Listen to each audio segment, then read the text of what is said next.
নমস্কার। কবি পূর্ণেন্দু পুত্রের একটি আঞ্চলিক ভাষার কবিতা সোনার পেটে। বাবু মশাইরা গাঁ গেরাম থেকে ধুলো মাটি খুঁজতে খুঁজতে আপনাদের কাছে এসেছি। কি সাকসিকন শহর বানিয়েছেন গো বাবুরা। রোদ পড়লে জ্যোৎস্না লাগিয়ে মনে হয় কালকে ওটার গা থেকে খুঁজে পড়া রূপর তৈরি এক লম্বা খুলস। মনির উনুনে ভাতের হাঁড়ি হাঁ হয়ে আছে খিদে।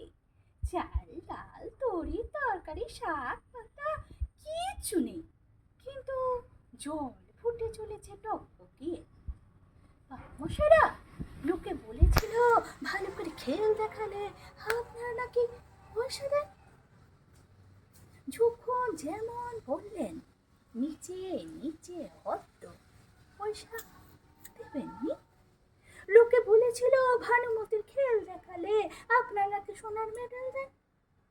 নিজের করাতে নিজেকে দুখান করে কেটে আবার সুরে দেখালুম। আকাশ থেকে সোনারি পাখি ডিম পেরে আপনাদের ভেজে খাওয়ালুম গরম অমলেট। বাজা গাছে বাজিয়ে দিলাম ফুলের কুমড়। সোনার মেডেল দিবেননি।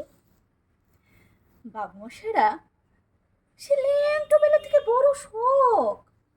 ঘরে ফিরব বুকে সোনার মেডেল টাঙিয়ে, আর বউ বাচ্চাদের মুখে ফাটা কাপাস তুলার হাসি ফুটিয়ে বলব, দেখিস আমি মারা গেলে গা থেকে গজাবে চন্দন গন্ধের বন। সোনার মেডেল দেবেননি।